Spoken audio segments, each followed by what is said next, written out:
Welcome back to the shop, guys. Today we're going to talk about scan tools that will work with both the C5 and the C6 Corvette. Now, the good news is there's literally hundreds of options, so you're certain to find at least a bunch that will work for your specific needs. The bad news is there's literally hundreds of options.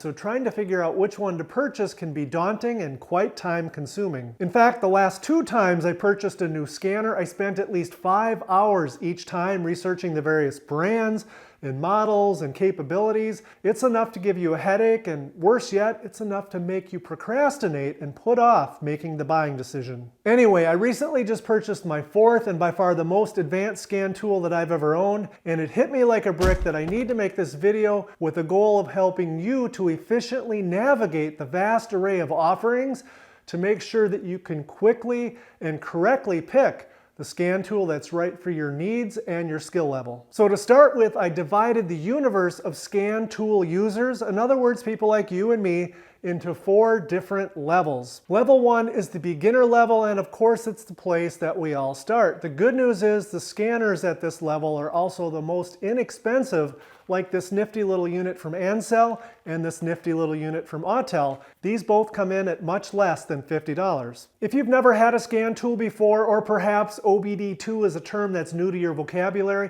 or if you're a person that really doesn't want to spend any time or effort into improving your automotive diagnostic skills, then you definitely fall into level 1. And this is completely okay because not everybody has to become an ASE certified mechanic to take care of their Corvette. That having been said, these basic, inexpensive, and easy to use scan tools are powerful enough that there's really no reason you shouldn't own one. In fact, more likely than not, it will pay for itself by helping you to diagnose and turn off that check engine light for one of the simpler type repairs. Something like a loose gas cap, for example, which will absolutely turn on your check engine light, or a bad spark plug wire. Or it can help you to turn off that intermittent, annoying check engine light that only comes on once every 6 months. And trust me, those intermittent issues can be the most difficult, time-consuming, and sometimes expensive issues to fix, because when you bring them into your mechanic to repair, of course they're not acting up, but the moment you go and pick up your car, the check engine light comes on the way home. And furthermore, because the check engine light literally tells you not much of anything, even a basic level 1 scan tool can give you a pretty general idea of what specific system in your car is turning on that check engine light. And even if you ultimately decide to take your car in for service, it still makes sense to go ahead and scan it ahead of time, because this way you'll have some very specific knowledge as to what the problem area might be. And this should give you a little more confidence when your mechanic calls with the estimate, or at the very least allow you to ask more targeted and educated questions. On that note, I want to be very clear that when you pull a code with a scan tool, it's not going to be super specific typically and say something like, you need to replace cylinder number 5 ignition coil. Instead, it's going to give you kind of a general code like cylinder number 5 misfire. And it's going to be up to you to determine if it's related to compression or fuel or spark. And from there, you can diagnose further to determine if it's a bad spark plug, a coil, some wiring, or maybe you've got low compression. And so generally speaking, I like to think of the scanner as a tool that'll help you to decide whereabouts approximately in the haystack you should start looking for the needle. And it's not very often that it'll actually grab your hand and bring it right to the needle in the haystack. That last part is going to be up to you. So now that we've touched on what type of individual might be best suited for a level 1 scan tool, let me just say in my humble opinion that this level will probably be suitable for about 70% of the automotive enthusiasts that occasionally like to do their own maintenance and sometimes even some of the minor repairs to their vehicles. It's 2024 and I was curious to find out how much an inexpensive but decently rated lower end level 1 scan tool would cost. So I searched OBD2 scan tools in Amazon for less than $65 and 20 or more just to be safe, and then I further refined the search by customer reviews. The ANCEL AD310 caught my eye, so I picked one up for $20.99, and I also picked up an Apparel AL310 for a whopping $27.99. A day later, they both arrived, so let's take a closer look at the $21 ANCEL AD310. The first thing I notice is how bright and crisp the display is, and the unit feels like a quality piece in my hand. We'll go ahead and turn the ignition to run, but don't start the vehicle, and then hit any key to continue. Next, I'll hit enter on the diagnostics tab, which brings us to the system status. Malfunction indicator light status is off.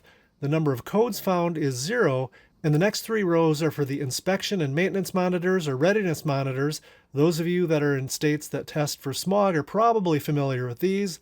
And here we've got 4 that are not applicable to this vehicle, 4 that are okay and passed, and then 3 that are incomplete. If any of them fail, that'll typically set a diagnostic trouble code and turn on the check engine light. Then it transitions to the main menu, and I'm going to hit read codes. And if there were any permanent codes, they would be stored right here, and there aren't any. So we'll back out of that. I'll go to pending codes, which are not mature. And if there were any of those, it would show here, and there aren't any. So we'll back out of that. And if we had any codes that needed to be erased, we would click here. Now let's go to live data, where this $21 scan tool really impresses. And it's going to read the parameter IDs so it knows what it's dealing with. We'll go ahead and click View All Items, and let's play a little OBD2 Jeopardy. Diagnostic trouble count. There are 0. Fuel system bank 1 and 2. They're both in open loop. Load percentage. Engine coolant temperature. Short and long-term trim, bank 1 and bank 2. Manifold absolute pressure. RPMs. Vehicle speed sensor, mile per hour. Spark advance, inlet air temp, mass airflow sensor in pounds per minute, throttle position. Then it's going to look at the oxygen sensor voltages, both bank 1 and bank 2, sensor 1, which is the pre-cat, and sensor 2 for each bank, which is the post-cat.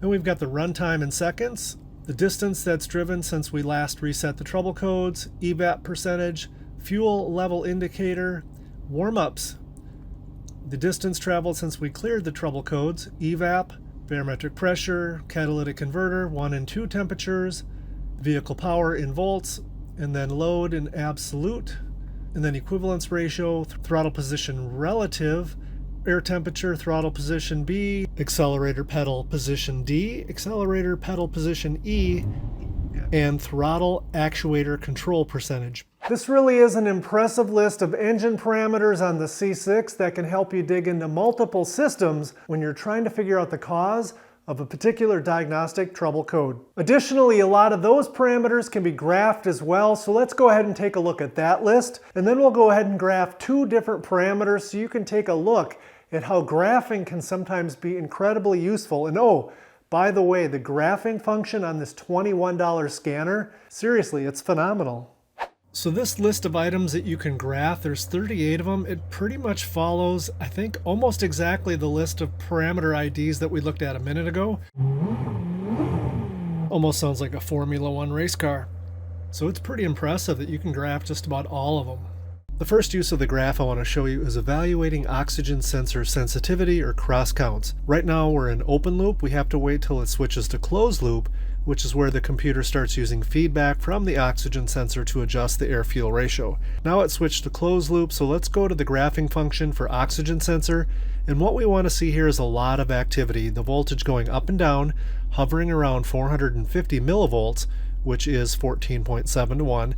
And this shows us that the oxygen sensor and everything is functioning as it is because we've got plenty of up and down activity. Suppose you had a check engine light that produces a diagnostic trouble code having to do with the MAP sensor, manifold absolute pressure, which is the pressure inside the intake manifold. We can go ahead and graph the MAP PID, and here you can see at idle, it's at about 10.3 inches of mercury. When I stab the throttle, it quickly jumps up to 25 because the pressure increases in the intake manifold. And then when I let off the throttle quickly, it drops down below baseline to 6.5 because we're at very low pressure at that point. OBD2 also has this thing called freeze frame data, which is a snapshot of a whole bunch of different parameters that is taken at about the same time the computer sets a diagnostic trouble code. That way you can look through the various parameters and try to see what sort of conditions existed that caused the diagnostic trouble code to be set. This might give you some additional clues when trying to figure out the cause of the problem.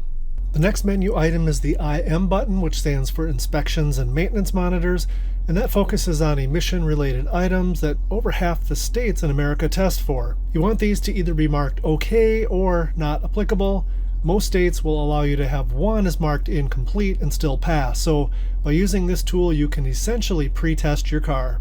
So after using this ANCEL AD310 this past week on multiple vehicles, I was actually quite impressed with everything that it can do, especially the fact that it can graph so many of the parameters. And so if you don't already own an OBD2 scanner in 2024, this ANCEL AD310 is a no-brainer, and for 25 bucks, it sure beats driving to AutoZone and using their scan tool for free. What about the Autel AL319 that I talked about a little bit earlier? Well, after using the ANCEL scan tool, I was so impressed with all of its features that I looked deeper into what this one has to offer, and it turns out it pretty much does all the same things, except this one does not have any graphing capabilities, and it costs about $7 more. So this is getting returned. Some of you might be aware that the C5 has its own built-in diagnostics, and it's pretty powerful, but it's purely a code reader system. And unfortunately, that system from the C5 was not carried over into the C6 Corvette. So if you want to learn more about the C5's built-in diagnostics, check out the video right here. That's going to do it for this video. Look for more scan tool videos coming soon. In fact, we might just compare the capabilities of the ANCEL to the C5's built-in system, and we'll definitely look into more advanced, capable, and expensive scan tools as we move forward. If this video helped you in any way, please give it a thumbs up. Consider subscribing, but most of all, thanks for watching.